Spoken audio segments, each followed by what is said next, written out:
I didn't drop the casserole. Not when my daughter-in-law shut the door.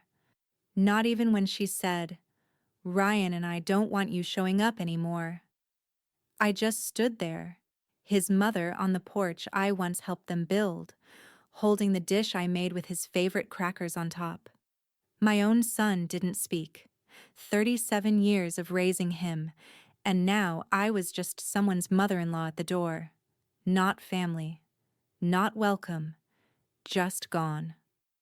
Wait, before we go any further, I gotta ask. Where are you watching from? Drop it in the comments, and don't forget to subscribe. The casserole dish warmed Maggie's palms through the oven mitts as she stepped onto her son's porch.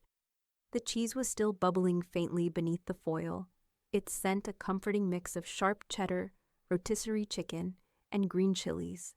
Ryan's favorite. She'd added extra crushed crackers on top. He used to sneak bites before it even hit the table. Maggie pressed the doorbell. A wind swept across the cul-de-sac, rustling the hanging fern to her left. She tugged her sweater closed and waited, shifting the weight of the dish in her hands. The door creaked open. Tina stood in the doorway. No smile, no greeting, just her in workout leggings. A sleek ponytail and that brittle, glossed-over stare. "You should have texted first," Tina said, not moving to open the door wider. Maggie blinked. "I used to just come by." Tina's lips tightened, then parted. "That's the problem. Ryan and I don't want you showing up anymore. It's not working for us." Maggie opened her mouth. Nothing came out. Tina didn't wait. She pulled the door shut. Not a slam, but not soft, either. Just a final click that echoed in Maggie's chest. She stood there for a moment on the doormat, casserole dish still in her hands, steam curling out the edges of the foil. Her reflection hovered in the glass panel beside the door, confused, small, erased. A porch light flicked on down the street. Somewhere, a dog barked. She stepped off the stoop. Her sneakers hit the pavement with soft thuds as she walked back down the drive, past the newly planted hydrangeas she'd helped put in that spring, past the mailbox she once stuffed with holiday puzzles and birthday cards for Emma, past the life she'd tried not to trespass on, even as it slowly pulled away from her. The casserole grew heavier with each step. Her neighborhood hadn't changed. Same mailboxes, same porch lights. The scent of pine needles and someone's wood-burning stove in the distance. But Maggie felt each footfall like she was sinking. At her front door, she didn't fumble with her keys. She knew the motions. She stepped inside, set the casserole on the kitchen counter, and removed the foil slowly. Steam billowed into the air. The smell, once warm, now seemed thick. Intrusive, out of place in the silence of her own house. She didn't put the dish in the fridge. She didn't touch it at all. Instead, Maggie walked down the hall, her hand trailing lightly along the wall as she passed the framed photos. Ryan as a toddler in rain boots.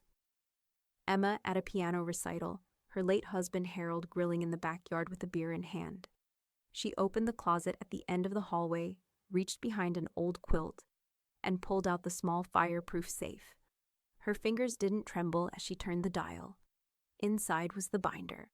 Black leather, neatly labeled in silver ink. M.A. Lewis, Estate and Personal Affairs. She carried it back to the kitchen table and laid it flat. The zipper sounded louder than it should have in the quiet room. She flipped to the first page. There were names typed in bold. Dates beside them. Clauses she'd reviewed with care. Promises she'd made with trust. Now the edges of those promises felt worn, faded. She didn't cry. She didn't speak. She simply stared at the open binder as the light faded from the windows, and the casserole on the counter sat untouched. Too much for one person, not enough for the disappointment sitting in her chest. No calls, no follow-ups, no apologies, just that sentence. One sentence that closed a door, but opened something else entirely. Maggie leaned forward, steady, and turned to the page marked Beneficiaries. The pen would come later. For now, she just looked. And for the first time in a long while, Maggie wasn't mourning what she'd lost. She was measuring what she still controlled. Maggie flipped the pages slowly, her reading glasses low on her nose. The binder sat wide open on the kitchen table beneath the yellow glow of her overhead light. Outside, wind scraped the branches of her maple tree against the siding. Inside, the only sound was paper brushing paper. She ran her finger down the durable power of attorney page. Ryan's name again. Emergency contact, trustee, health proxy, beneficiary. Her entire life, past, present, and post-mortem, was wired to a man who couldn't look her in the eye if his wife didn't give the nod.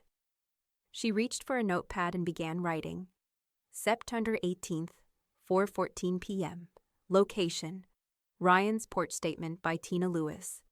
Ryan and I don't want you showing up anymore. It's not working for us. She underlined the word anymore, not anger, just precision. From the dining room wall, the clock ticked.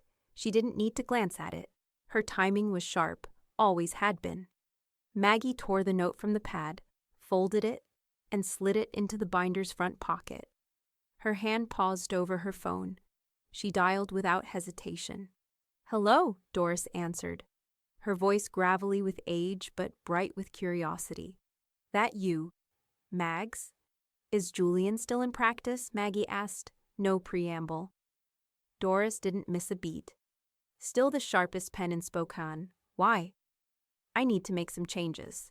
There was a pause, then the rustling sound of Doris moving paper or possibly a candy dish. "You want me to call him or give you the number?" "Neither," Maggie said. "I want his first available appointment." Thursday at 10:30. Confirmed by a voicemail from Julian's paralegal the next morning. Maggie played the message once, then again. Calm, courteous, to the point. She stood at her kitchen counter, rereading the sticky note where she'd scribbled the appointment time. Then glanced at the casserole dish still wrapped in foil from 2 days ago. She hadn't thrown it out yet. Something about it felt like evidence, not of a crime, but of a decision. That night, she baked another one. Same recipe, extra crackers on top, but this time she set the table for one. The warm, savory scent filled the house as the oven ticked softly while cooling. When she sat down, she didn't light a candle or turn on the TV. She ate in silence, chewing slowly, the way she used to when she was young and had to make dinner last all week. Halfway through the meal, she stood, went to the hall closet, and pulled the binder out again. This time, she read with red pen in hand, not underlining, striking. Clean, firm lines through their names. Not yet official, but visual. She didn't speak aloud, but her expression said everything.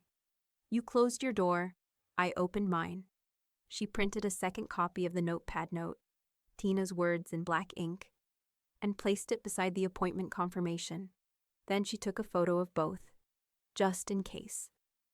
That night, sleep didn't come quickly, but it came clean. No racing thoughts, no second guesses. Just a steady calm that settled deeper the longer she stared at the ceiling and reminded herself. She didn't need to yell to be heard. Julian Herrera's office smelled like cedar and ink and something faintly citrus. The waiting room was spare but elegant. A wall of diplomas, a rack of legal journals, a single sculpture of a tree made from iron and bent nails. "Margaret," he said as he stepped into the room. Same pressed gray suit, same careful posture. "Come on in." She followed him down the hall, gripping the binder like a case file. When he closed the office door behind her and gestured to the chair across from his desk. She didn't sit yet. She unzipped the binder and placed it on the desk between them, open, centered. Julian arched an eyebrow. "Let's take a look." He flipped to the beneficiaries tab. The moment his eyes landed on the names, his lips tightened with understanding. He looked up. "We're going to make this airtight." Julian turned the binder toward himself, his brow furrowed with surgical focus. His pen hovered, uncapped and ready, as if it had been waiting weeks for this moment. "You're sure?" he asked quietly. Maggie nodded once, slow but unwavering. "I was sure the moment she closed the door." Outside the tall office window, The sky over Spokane stretched pale and wide, clouds rolling in slow bruises of gray. Inside, the air was warm, dry, and still. The kind of stillness that settles before something permanent happens. Julian pulled out the old will, flipped through it quickly, then began to speak aloud, not for her benefit, but for the record. Effective immediately will strike Ryan Andrew Lewis and Tina Monroe Lewis from all testamentary documents. He glanced at her. That includes will, power of attorney, healthcare directives, and advance directives. You retain full control, and you're naming new executors? Yes, Maggie said. And I want something clear added. She slid a handwritten statement across the desk, her penmanship neat and unsparing. Julian adjusted his glasses and read aloud. Legacy is not entitlement. Love is not a legal guarantee. He looked up. You want this included? Front and center, she replied. I want no misunderstandings. Not now, not ever. He nodded with professional admiration. Then let's write a trust. For Emma. Maggie inhaled deeply, her voice softening. She's the only one who hasn't tried to erase me. Julian outlined it carefully. A protective educational trust. Fully funded but locked until Emma turned 25. No early withdrawals, no guardian access, no parental oversight. Maggie's only condition. The funds were to be used for education, housing, or health. Anything else Emma would have to wait and think. A trust like this says you believe in her long-term, Julian said. Not just as a grandchild, but as a future adult. I do. The documents stacked in front of her grew page by page. Careful language, airtight clauses, iron walls around everything she'd earned. Julian added a no contest clause next. If anyone challenged the terms, they'd forfeit everything. Immediately, irreversibly. Maggie smirked. Let them try. 2 days later, Doris stood in Maggie's kitchen in her usual quilted jacket and orthopedic sneakers. A notary seal clipped to her clipboard like a sheriff's badge. I haven't used this in years, she muttered, adjusting her reading glasses. Felt like overkill until now. The casserole from Tuesday sat cold in the fridge. Maggie had no appetite for it. She'd been living on peanut butter toast and black coffee. Her stomach wound tight, but her focus sharper than ever. Julian slid each page across the counter with the ease of a man who'd buried more than a few family dramas under 6 inches of legal cement. Initial here, sign here, and again at the bottom. Maggie read every word, not because she doubted him, but because she needed to feel every sentence settle into place. She signed. No tremor in her hand. No hesitation in her name. The pen made a clean, permanent line. And just like that, decades of assumptions, entitlements, and unearned privileges were wiped out. Doris clicked the seal into place and pressed it against the final page. Snap. The embossed circle gleamed under the pendant light like a brand. I don't know whether to cry or toast you, Doris said, handing Maggie the last copy. Maggie exhaled, slow. I'd rather clean out a cupboard. Of course you would, Doris said, grinning. Julian collected his briefcase. I'll file everything by morning. You'll receive certified copies within the week. No gaps, no loopholes. As they walked him out, the porch was quiet, dusk settling in layers of pink and gray. A single crow perched on the neighbor's roof, cawing once, then flying off into the dark. Maggie's phone buzzed in her cardigan pocket. She glanced at the screen. Ryan. Hey, can we talk sometime soon? She stared at it for a beat too long. One day, too late. One boundary too far. Maggie stared at it from across the room, the phone glowing on the kitchen counter. She didn't move toward it. She didn't need to. The wording was familiar, passive, indirect, avoidant. Not, I'm sorry. Not, I miss you. Just vague enough to sidestep accountability, but direct enough to claim effort. She imagined Tina watching him type it, nodding once when he showed her the screen, maybe even rewording it. She wiped her hands on a dish towel and turned away. The phone dimmed to black. The copier at Spokane Valley Bank made a low, whirring hum as it spat out the first full set of documents. The new trust binder, marked clearly in bold, revision, dated September 20th. Maggie removed each page with care, pressing them flat against the glass before copying again. Her motions were steady, mechanical, unflinching. 3 sets total. 1 for her bank, 1 for Julian, and 1 to return to the fireproof safe tucked behind her winter coats. I haven't seen you this serious since you rewrote the PTA bylaws in '98, Doris quipped, arms folded as she watched from the corner. Maggie didn't smile. That was a dress rehearsal. By noon, the 2 women were walking into the gray square building behind the old Dentist Plaza, the Spokane County Records Office. It smelled faintly of lemon cleaner and old air filters.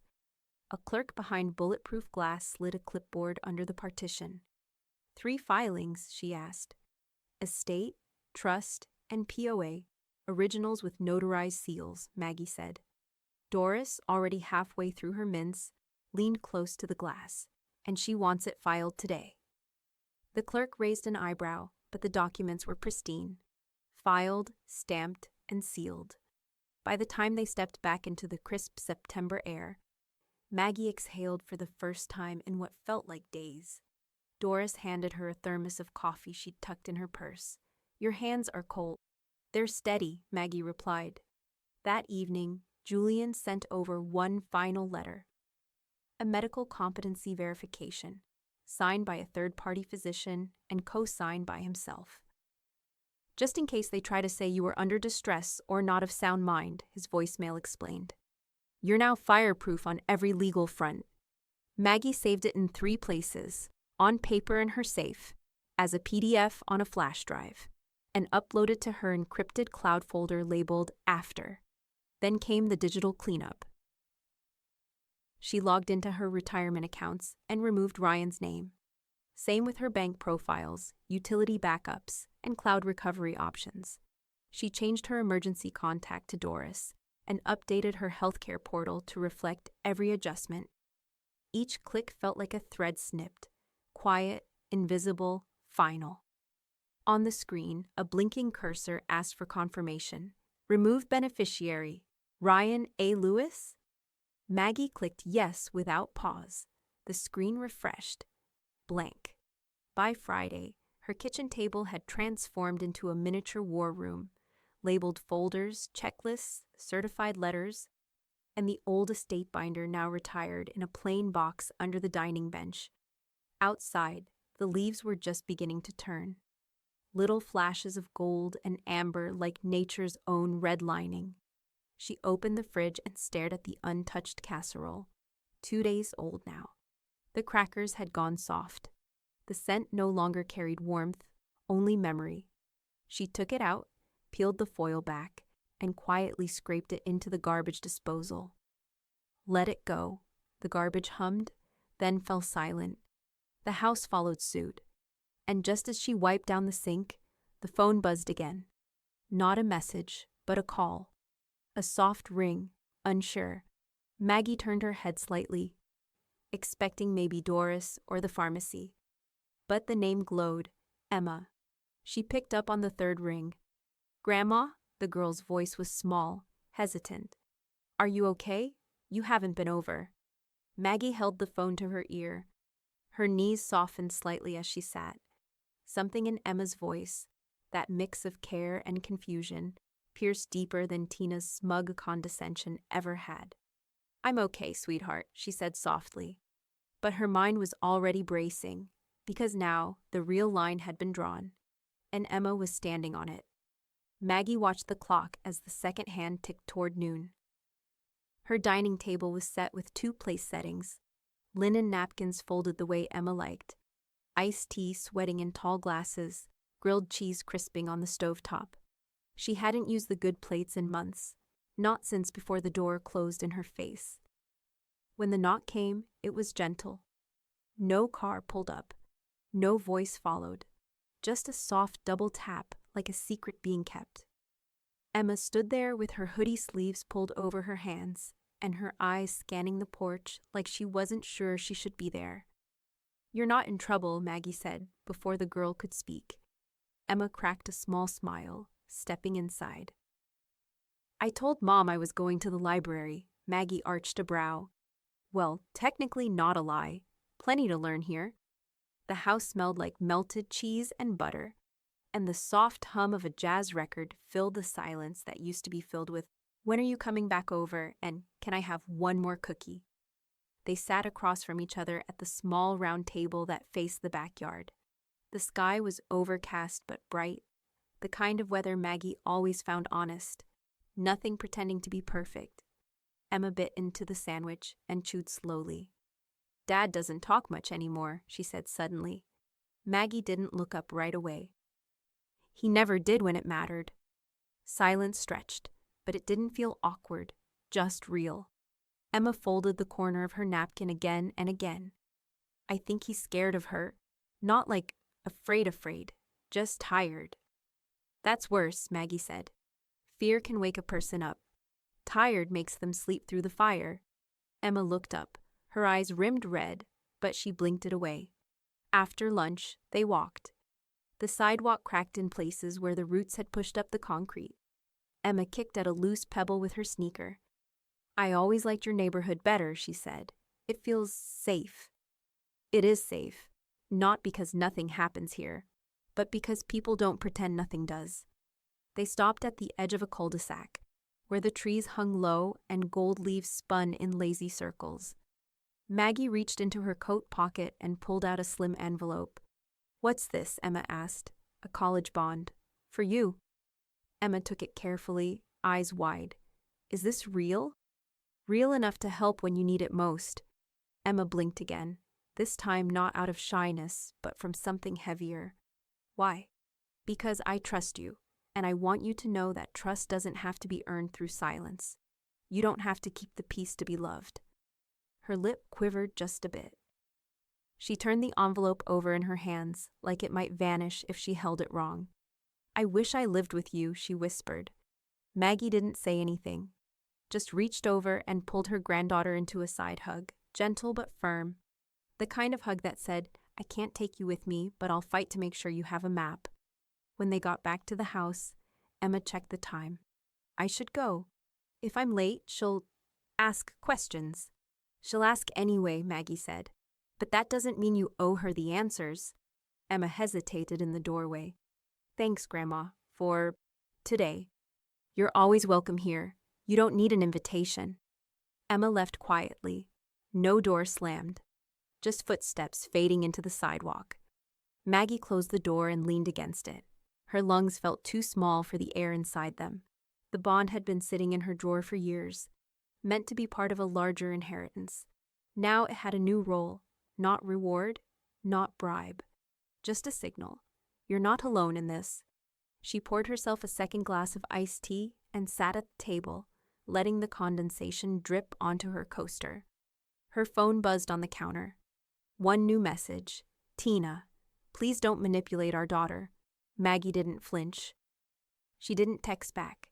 Instead, she reached for the yellow legal pad beside the sink and jotted down the date, time, and exact phrasing of the message, quotations and all. The handwriting was tight, unshaken. Documentation was not revenge. It was insulation. Outside, wind rustled through the ash trees. Somewhere in the neighborhood, a lawnmower sputtered to life, then choked out again. But inside Maggie's home, the silence had shape. The sound of something building. She folded the note, clipped it to the growing stack of printouts, screenshots, and handwritten summaries she was preparing for Julian. If Tina wanted to accuse her of manipulation, Maggie would leave a trail so straight it could double as a wire. Julian flipped through the folder in his office, his expression neutral but eyes scanning fast. "You've been busy," he said, tapping the corner of the affidavit draft she'd typed. "I'm not playing defense," Maggie said. "I'm setting terms." He nodded. "We'll title it Affidavit of Emotional Estrangement and Intentional Disinheritance." That gives weight to the revised trust structure and supports the educational firewall around Emma's funds. Maggie adjusted her scarf and leaned forward. I want it on record. I was pushed out, not wandered off. Good, Julian said. We're also logging digital harassment. If she keeps reaching out, even under the guise of concern, we document all of it. Every ping, Maggie said. I've already printed 2 months of messages. Passive-aggressive counts. Julian added a stapled packet to the file, stamped the front page, and slid it into a locked drawer. Later that week, Doris arrived with 2 tote bags, one filled with cookies, the other with extension cords and surge protectors. You're doing what now? She asked, watching Maggie unplug her modem. Removing every shared password, account, and backup Ryan ever helped set up. It's all getting reset, Doris raised an eyebrow. Including the Netflix. Especially the Netflix, Maggie said, holding up a list. Utility logins, cloud storage, smart thermostat, even the Ring account. Gone. She paused. I never gave them the keys to my house. Why should I give them the keys to my data? They worked in silence, except for the occasional zip of a zip tie, and the occasional muttered curse from Doris when she dropped a cable. You know, Doris said finally, they always said you were dramatic. Maggie laughed, a dry, elegant sound. Now they'll say I'm decisive. She opened her settings and changed her emergency contact from Ryan Lewis to Doris Glenn. Confirmed with a click. No ceremony. Welcome to the front lines, Maggie said. Handing her friend a cookie, Doris crunched into it. Damn right.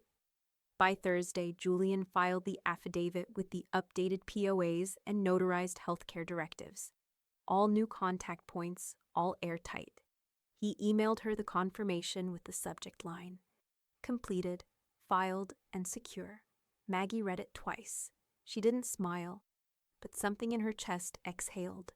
She opened her safe and tucked the hard copies inside, then locked it again with a firm click. Later that afternoon, she cleaned out the linen closet, not because it needed it, but because there was something sacred about turning over corners, folding things down, boxing up the extras, preparation as ritual.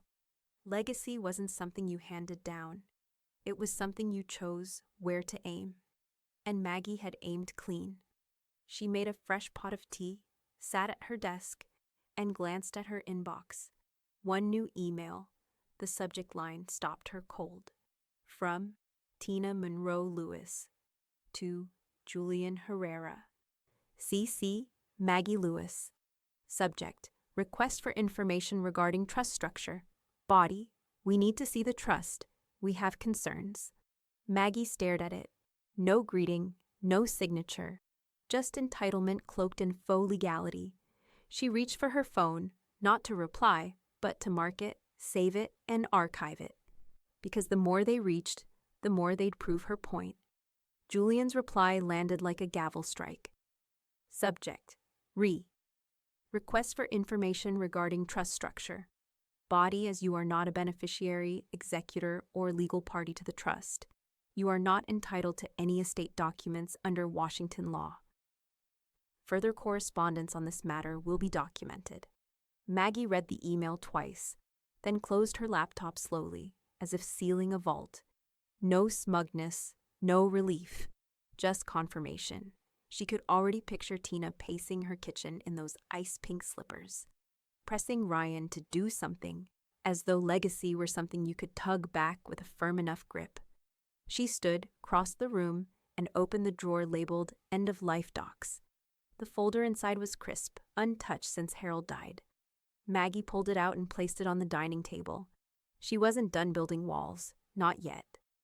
By mid-morning, her funeral directive was rewritten. No mention of Ryan, no mention of Tina.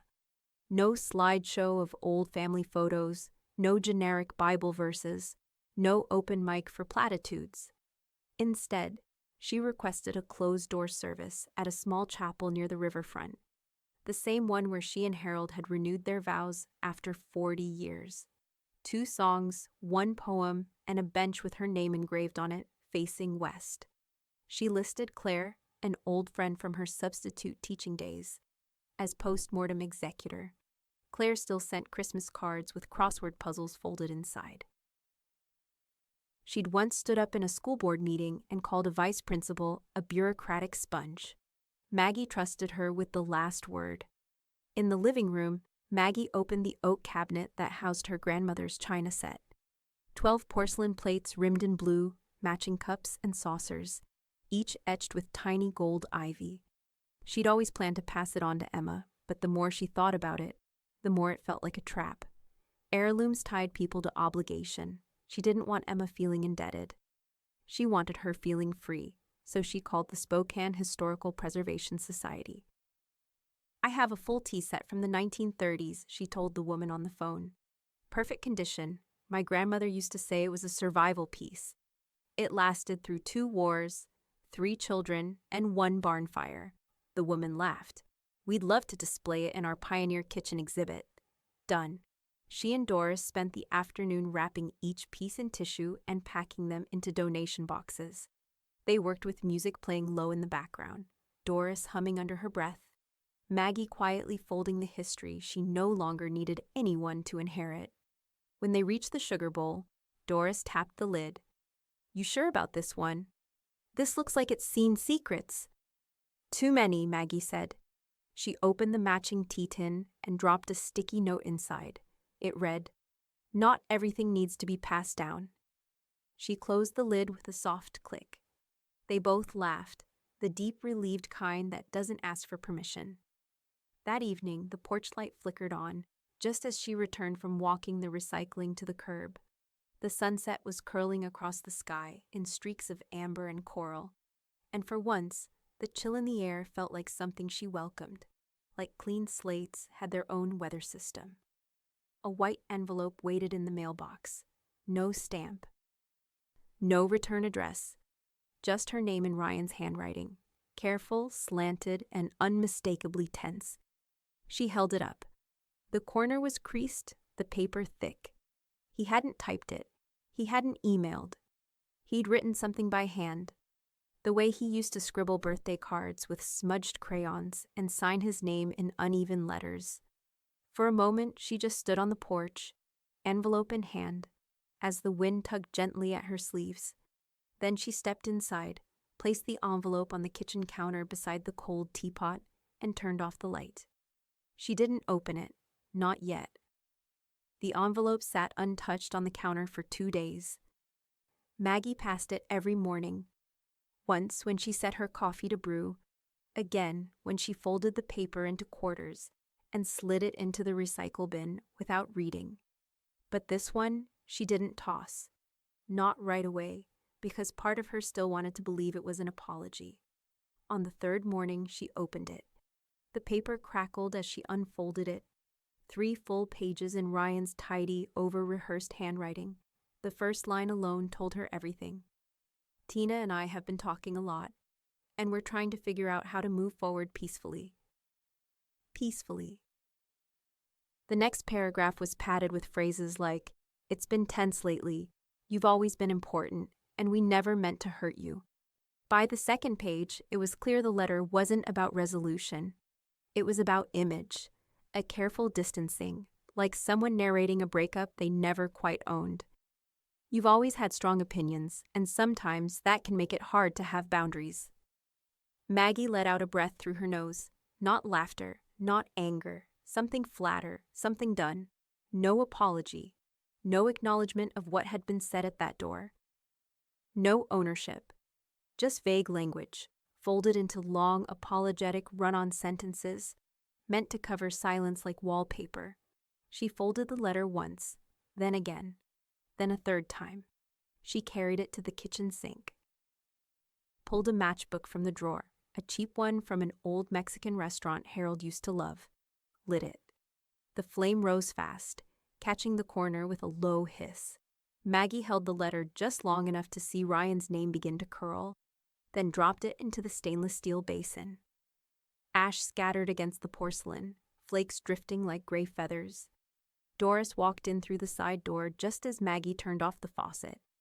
"Was that it?" Doris asked, eyeing the smoke trail rising faintly. Maggie nodded. 3 pages.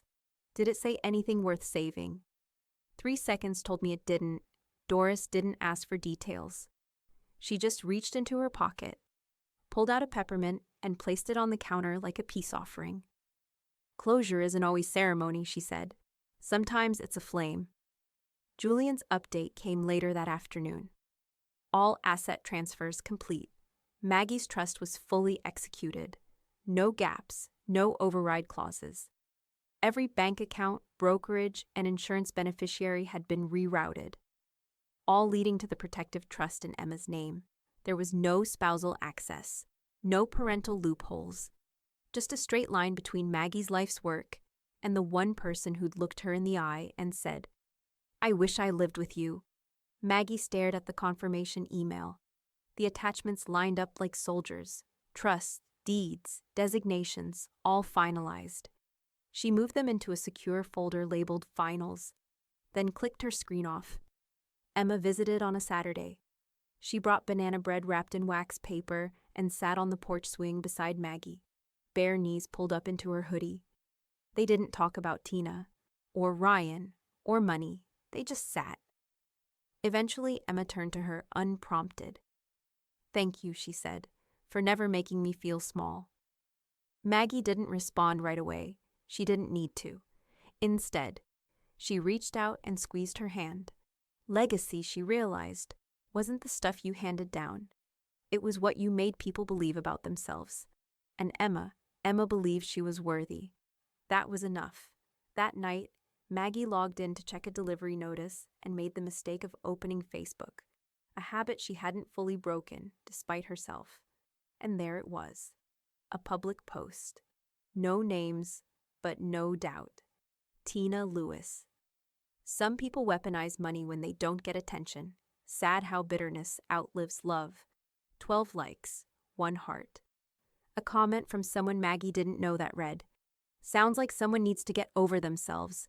Maggie closed the app. She didn't take a screenshot. She didn't send it to Julian. She just poured a glass of wine and made a note on a post-it. "They always speak loudest when you say nothing." Doris held up her phone with a grim look on her face. She posted at Maggie, right out in the open. Maggie didn't ask what. She just reached for her reading glasses and took the phone. It was Tina's Facebook page, public.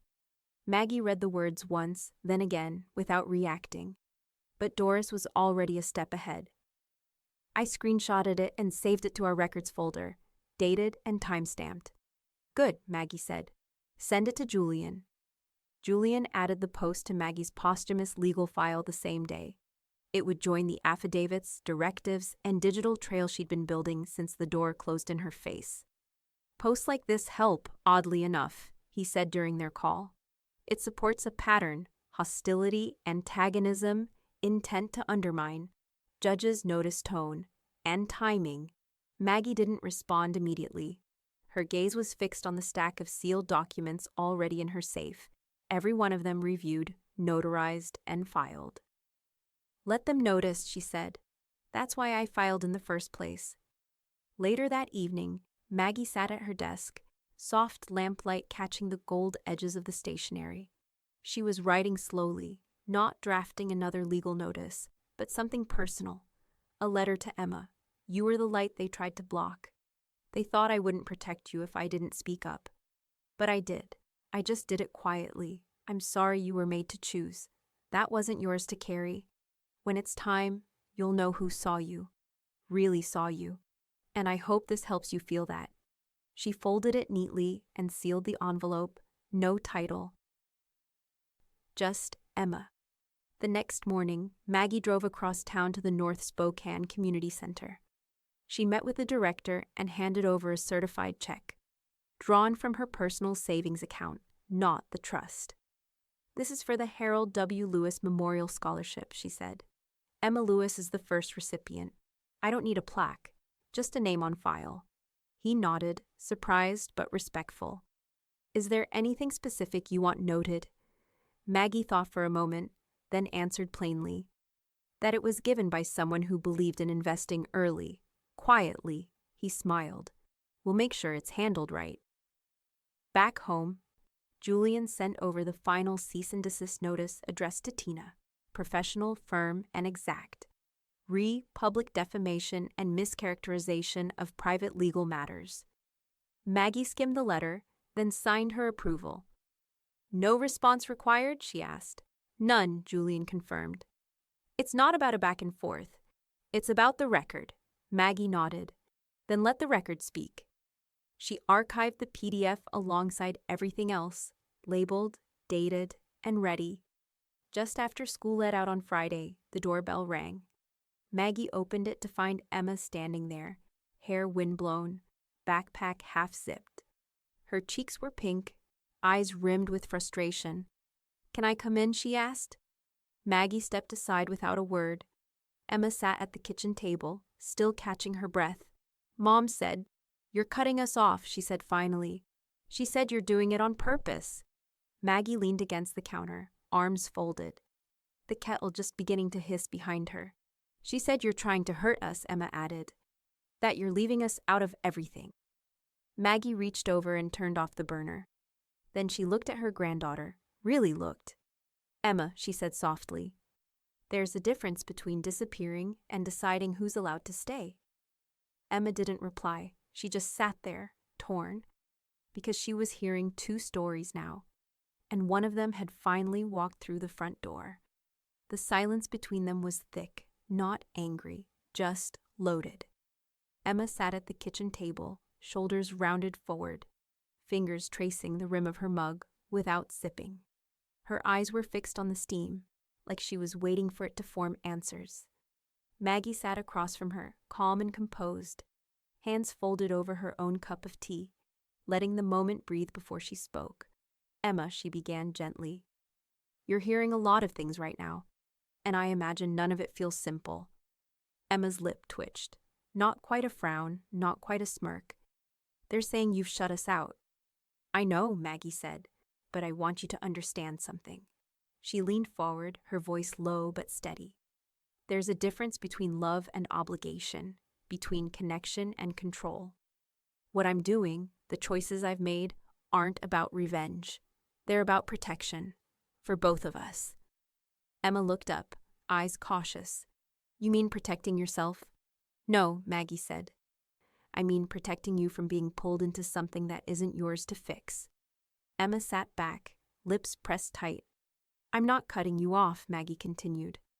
"I'm making sure you don't get dragged down with the rest of it.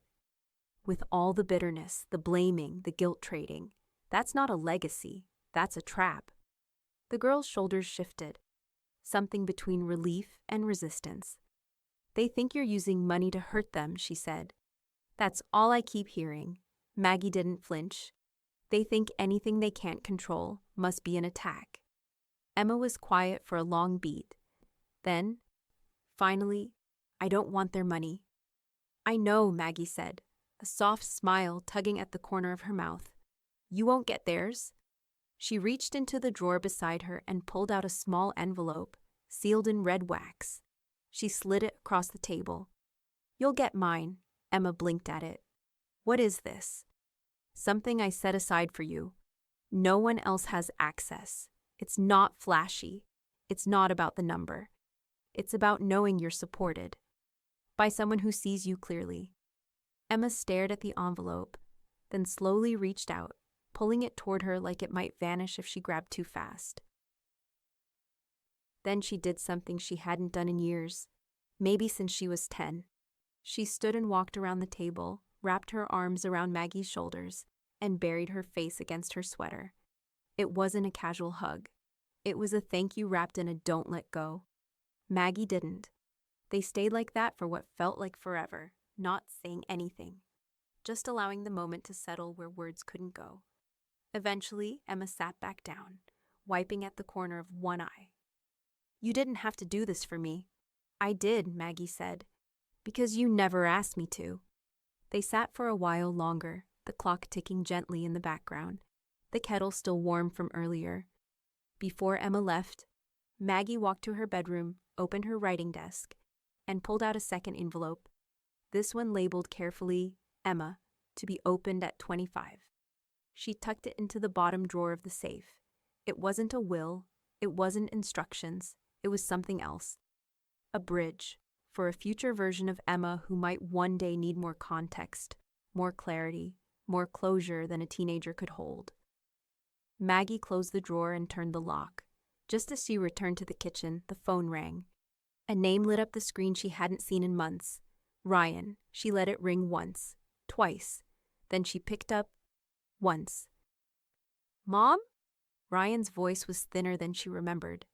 Tentative, like he was speaking through gauze. Maggie still didn't respond. She walked to the window, the phone pressed to her ear, and stared out at the yard. The sun had just dipped below the ridge of pine trees. The sky glowed dusty orange. He finally filled the silence. "Tina says you've erased us." Her gaze didn't move from the window. "No," she said. "Tina erased me. You let her." There was a pause on his end. Long. Maggie could hear the soft ambient sounds of wherever he was. Maybe their living room, maybe the garage. She pictured him standing near the back door, avoiding eye contact with his own reflection in the window. "I didn't mean for things to get like this," he said quietly. She didn't know how to say things gently. She wanted space, and I thought if I didn't push back, it would calm things down. "You thought silence would smooth it over." "I thought it would protect peace," he said, almost apologetically. "You don't protect peace by letting people treat someone like they don't exist," Maggie said. "I didn't know she told you not to come back," he added. "Yes, you did," Maggie said. "Maybe not the words, but you knew. And you let her say them for both of you." The silence that followed was heavier than any argument could have been. "I miss how things used to be," he said finally. "You coming over, you and Emma baking. Sunday nights with the casserole. I miss that." "You missed it the moment you watched it get shut out," Maggie replied. "You missed it when you said nothing." Ryan exhaled hard. "So that's it? You're calling now because the money's gone," she said flatly. "Not because you miss me. Not because you're ready to stand up. You're calling because it's real now. It shows up on paper." He didn't deny it. "I want to fix this," he said, the words thin, the voice behind them shakier now. "Can we fix this?" Maggie turned away from the window, leaning against the kitchen counter. Her fingers brushed the worn edge of a recipe card Emma had once drawn hearts on. It had a grease stain across the corner and a scribbled "I love you" in pink marker. "No, Ryan," she said gently. "You fix leaky faucets, not foundations." On the other end, his breath caught. Just a little, like a flinch. She didn't soften, she didn't rush to fill the silence this time. He waited, maybe hoping for a lifeline. She gave none. Then, without another word, she hung up. The sound of the dial tone didn't linger. The silence that followed was clean, restorative. Maggie placed the receiver back on its cradle and exhaled slowly. The house smelled like lemons and pine cleaner. Clean surfaces, clean lines. No trace of smoke, no scent of resentment. She walked to the table and opened the back door just as the last light was slipping off the porch. There stood Doris, holding a manila envelope sealed with 2 red stamps. "Fresh from Julian's office," she said. They walked it over from the clerk's desk themselves. Maggie took it. The weight in her hand was heavier than it looked, dense, final. The flap had been embossed with Julian's initials, the kind of detail he reserved only for completed trusts. "No more drafts?" she asked. Doris shook her head. "Stamped, signed, and filed." Maggie nodded. Her fingers didn't tremble, but they did linger at the edge of the envelope. Inside was every final choice. Every door closed, but something else too. The sound of her son's voice. Too late. Maggie sat at her desk with a legal pad in front of her. The window cracked just wide enough to let in the smell of pine needles and distant chimney smoke. The pen in her hand hovered for a beat. Before touching paper, she began writing her obituary. Not because she feared she was near the end, but because she wanted to define it while she still could. She skipped the usual fluff. No beloved mother line. No half-truths about a tight-knit family. What she wrote was lean, clear, and unflinching. Margaret A. Lewis, teacher, gardener, boundary setter, passed away at home, quietly and without apology. She is survived by her granddaughter, Emma Lewis, and by a lifetime of things done her way. Next, she opened her estate binder and reviewed the final summary. It read like closure. Her assets assigned, her instructions airtight. She tucked in 3 letters, one for her bank, one for her attorney, and one to be opened by Claire, her executor, should anything happen suddenly. Claire had already accepted the role. Her only condition: no family drama. I'm allergic. Maggie had smiled when she agreed. There won't be any. They're not invited. Julian had provided the final executor addendum weeks ago, and she initialed the line with quiet satisfaction. No contact of any kind shall be initiated with Ryan Andrew Lewis or Tina Monroe Lewis after the testator's passing. No notifications, no readings, no allowances. She signed it in clean black ink, the date printed with care. Doris arrived just after noon with a fresh set of printed duplicates.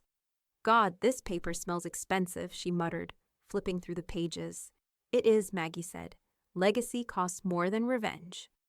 They reviewed the full binder together at the dining room table, sun pouring through the back window, casting long shadows over the floor. Later that evening, Maggie drove to the bank and stepped into the climate-controlled vault room, quiet as a chapel, cold like a secret. A clerk escorted her to her safety deposit box. Inside, she placed one item, a small brass key with a handwritten label. Emma, for the future, only yours. She locked the box with a small click, then handed the spare key to Doris, who tucked it into her wallet without a word. Back home, Maggie opened her laptop and cued the digital letters Julian had formatted. The interface was simple. Enter email addresses, select release conditions, attach files. She typed slowly. To Emma. Subject: if I'm gone to Claire. Subject: instructions, not suggestions to Julian. Subject: confirm the transfer. Each email was programmed to send upon legal confirmation of death. Maggie attached her letters, trusts, directives, and a video message she'd recorded weeks prior. Just her voice and a firm, unwavering look in her eyes. No dramatics, just clarity. Last came the photo. She printed it from her phone, a candid snapshot of her and Emma sitting on the porch swing, mid-laugh. Emma's head thrown back, her eyes crinkled. Maggie was smiling too, not the polite kind, the real kind, creased at the corners.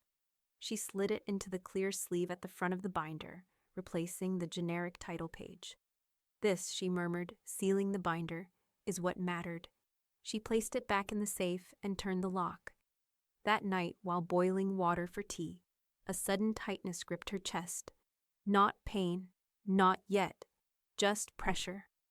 Like a weight had shifted behind her ribs. She steadied herself on the counter, breathing through it, slow and shallow.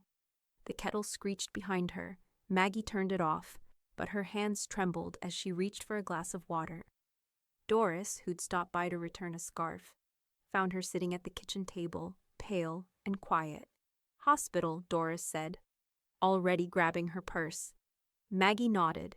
She didn't protest, because she knew what came next would need witnesses. The fluorescent lights above her pulsed faintly as the gurney rolled down the hallway. Maggie lay flat, heart monitors clipped to her chest, wires coiling like snakes over her gown. The ceiling tiles passed one by one, white, sterile, endless. Chest tightness, dizzy spell. The words the triage nurse had used. But it wasn't fear that kept her silent. It was the memory of the letter she'd just signed. The final one, the one meant for after. A nurse with lavender gloves and a ponytail secured by a blue pen leaned over her. We're just monitoring you for now. Vitals are steady. Let's rule things out, all right? Maggie nodded, wordless, gaze drifting to the square of ceiling where the paint had started to peel. The only thing more fragile than the body, she thought, was timing. 2 hours later, she was upright in a private observation room, with a view of the hospital's rooftop HVAC units and the top of a pine tree swaying in the breeze. Her gown hung loose on her shoulders. The monitors had quieted down to occasional beeps. Doris arrived just after 4, out of breath and carrying a canvas tote. "You didn't think I'd show up empty-handed, did you?" she said, dropping the bag onto the bedside chair. Out came slippers, crossword book, a toothbrush, and finally, the leather-bound estate binder, edges worn, zippered shut. "You brought that?" Maggie asked, half laughing. "You bet I did," Doris said. "I wasn't about to let some intern dig through your life without knowing the rules." Maggie grinned, wincing a little as the monitors chirped. "I'm not dying today." "You better not," Doris replied. "I haven't had a casserole since you got petty." Maggie chuckled again, softer this time, but the truth was, it had scared her, just a little. Not the chest pressure, not the hospital. The possibility that she'd leave even one thread loose, one paper unsigned, one truth left unspoken. A physician's assistant came in next, flanked by a social worker with a clipboard. Young, sharp, curious. "We've reviewed your history, Mrs. Lewis," the assistant said. "Your tests are mostly normal. We're going to monitor overnight for safety, but nothing alarming." Maggie nodded. "Good to know." The social worker stepped forward. "We also reviewed your emergency contact and health proxy. Looks like it's been recently updated." "That's correct," Maggie said. "All up to date. No family contact authorized except Emma Lewis, granddaughter." The social worker blinked, scanning the chart again. "You even included a post-mortem directive and an encrypted file release." "Yes," Maggie replied, not unkindly. "I plan like people lie." The woman gave a short, startled laugh. "Honestly, you're the most prepared patient I've ever seen." Maggie's expression didn't shift, but her eyes brightened with quiet pride. "It only takes one stroke to ruin trust," she said, "and one to restore peace." By nightfall, the monitors had been detached, and Maggie sat propped up with a warm blanket over her knees. Doris was asleep in the bedside chair, head tilted back, mouth slightly open. The hum of hospital machines filled the space, soft, persistent, oddly comforting. The door creaked open gently. Emma peeked in, holding something behind her back. "I asked the nurse if I could visit." "I said I was your only approved contact." Maggie smiled. "You told the truth." Emma stepped forward, holding out a folded piece of paper. "I made something." Maggie took it gently and unfolded it. It was a drawing in colored pencil, a little house with flowers in the window box, a swing in the front yard, and 2 women drawn out front, one in a blue sweater, the other in a red scarf. A brown dog stood between them. Maggie blinked, her throat tightening. "Is this us?" Emma nodded. "And the dog is named Olive. I made her up. She looks loyal." "She is." Maggie reached for her hand and gave it a squeeze. Outside the window, the pine tree bent in the wind, but didn't break. Inside, Maggie's grip didn't either. Maggie's house smelled faintly of chamomile and linen sheets, freshly laundered, newly folded, and warm against the late September chill drifting through the open kitchen window. Her slippers brushed softly against the hardwood as she moved from one room to the next, still a little sore, still a little tired, but very much alive. The hospital discharge paperwork sat untouched on the table. She already knew what it said. What mattered more was the blank page she'd placed beside it, crisp, white, and waiting. She wrote across the top in small, deliberate handwriting, "My eulogy. If no one else gets it right." She started with the obvious. Her birth year, Spokane, teacher, wife, widow, grandmother. But then she stopped. She crossed out everything Emma hadn't seen. She wouldn't tell a room full of strangers about the time she stood up to the school board or hosted dinner for 30 without a dishwasher. She wouldn't pretend to have always been wise or always kind. No, this version would be stitched together from the things Emma had witnessed firsthand, things no one could argue with. The way she watered her plants before watering herself. The time she left a book in Emma's locker after a hard test. How she never once knocked before walking into Emma's room, but always said, "You all right, kid?" with one foot in the doorway. If memory was a choice, Maggie would choose to be remembered by the one person who truly seen her, without obligation, without filters, and without expectation. She set the paper aside. Then she opened the hall closet. It took 3 full days to sort the house. She didn't bother with sentimental pauses or long moments of reflection. The china set was already gone. The wedding dress went to a local theater company.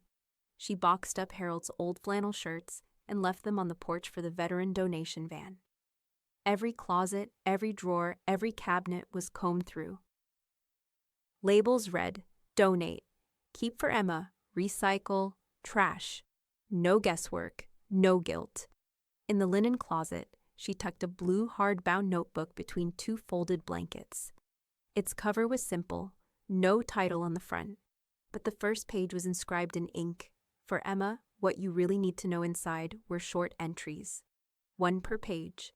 Life lessons, names of people to avoid, how to change a tire, where the real coffee beans came from, not the brand, the roaster, the trick to getting a tax assessor to call you back, a list of things worth saying even when it's hard. 1 entry read, if someone makes you feel smaller, that's not humility. That's control. Step back, always. She added a pocket in the back with cash for a train ride or a mistake, and a list of passwords Emma would never be too young to need. When she was done, she slid the notebook deeper between the blankets and taped a note to the shelf. Emma, bottom right. When ready. Doris came by on Sunday with carrot muffins and an envelope Maggie had asked her to write weeks earlier. She handed it over without a word, and Maggie opened it beside the fire. Inside was 1 sentence written in Doris's careful, blocky handwriting. She chose you, never doubt it. Maggie nodded once, folded the paper, and placed it in the notebook. That night, Emma stopped by with a new sketch.